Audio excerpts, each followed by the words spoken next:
Nós sabemos, irmãos, e hoje a neurociência nos ajuda a entender muito isso. Tem psiquiatras aqui que sabem muito bem disso. A neurociência nos ajuda a entender isso. Nós temos a memória de uso contínuo e temos a memória existencial.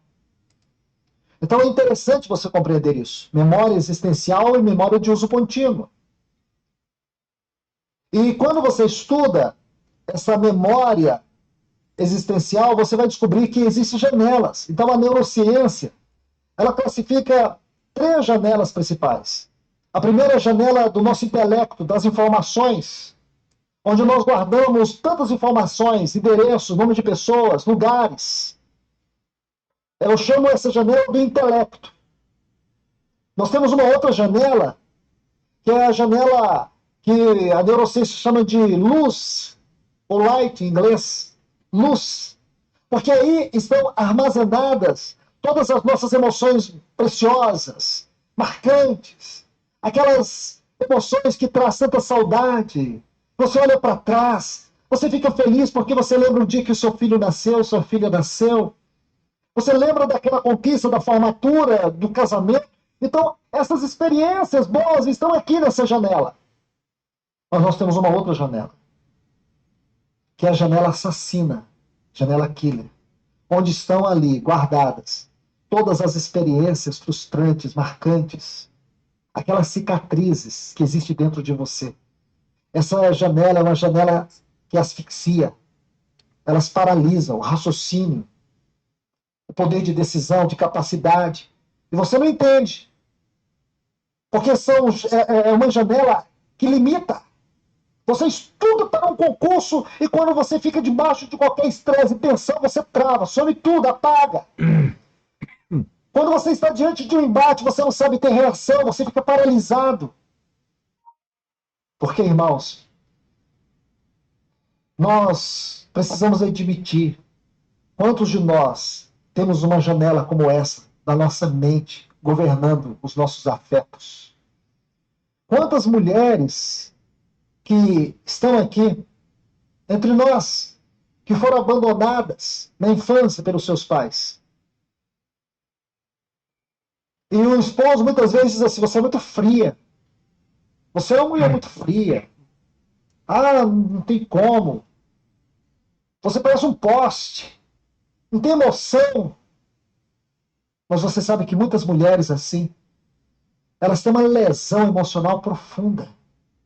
Elas têm dificuldade com esse relacionamento com o masculino.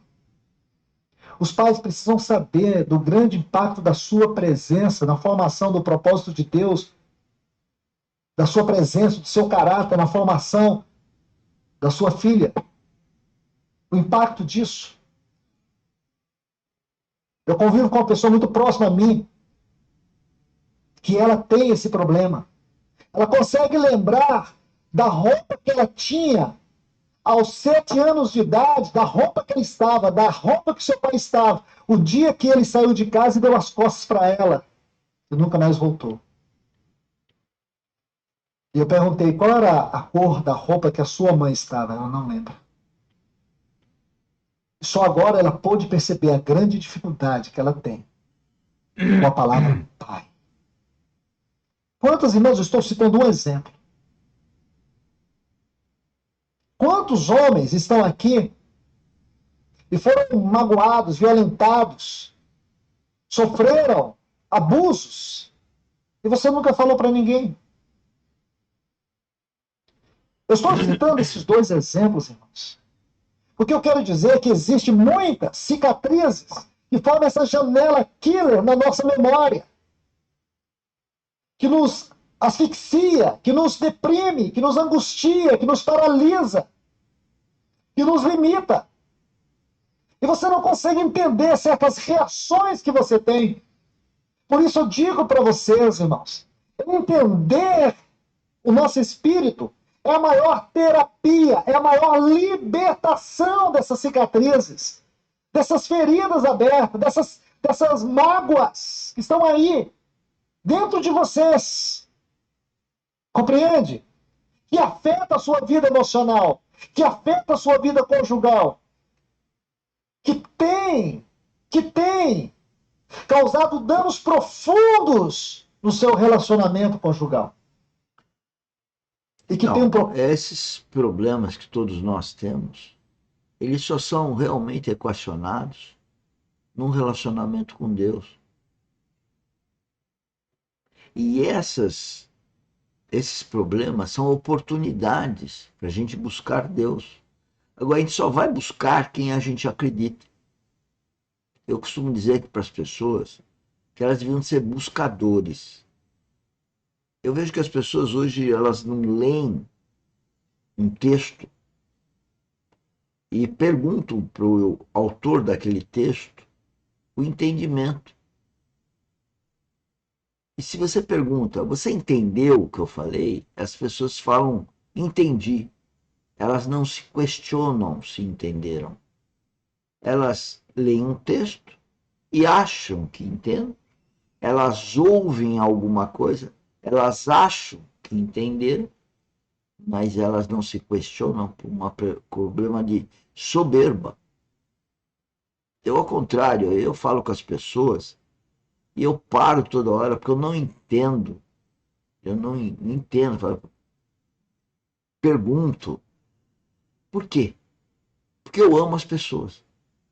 Qualquer ser humano na minha frente, antes de armar um cachorro, um gato, eu amo o ser humano. Eu quero saber o que ele quer me dizer. Para isso eu questiono. Eu não fico balançando a cabeça dizendo que entendi. Eu não fico quieto, achando que eu estou entendendo. Eu não leio um texto se eu tenho a oportunidade de perguntar para o autor o que ele quer dizer. Quando eu ouço esses vídeos, eu ouço de 3 a 10 vezes, porque eu tenho o amor de entender da forma mais profunda. Aí vem a revelação, que eu creio em Deus, que eu creio naquela cruz, eu creio que eu falo com Deus, eu creio no relacionamento com o Espírito Santo. Então qualquer um que crer receberá a voz de Deus, terá o Espírito Santo para guiar. Precisa crer, precisa ser um buscador, e para buscar precisa acreditar.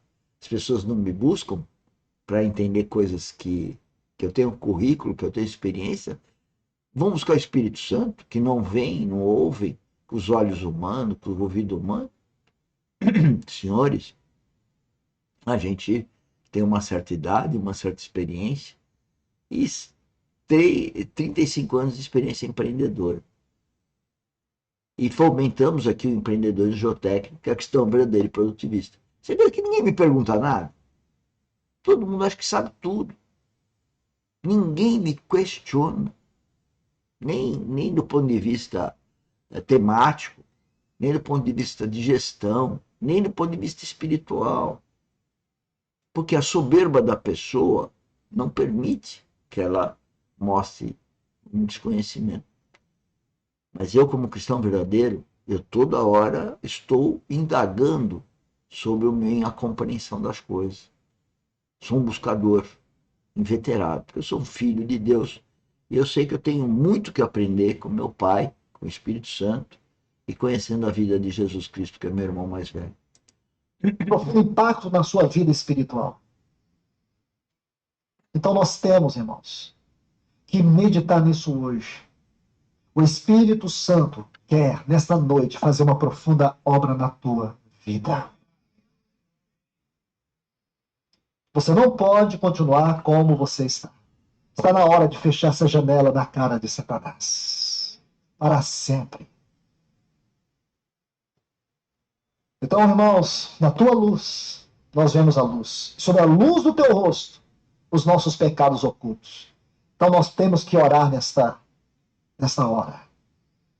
Eu quero fazer um pequeno parênteses aqui, quero pedir que todos fechem os seus olhos. Para a gente continuar, eu quero fazer uma pequena oração. Senhor, que a luz da tua face penetre nos nossos corações agora.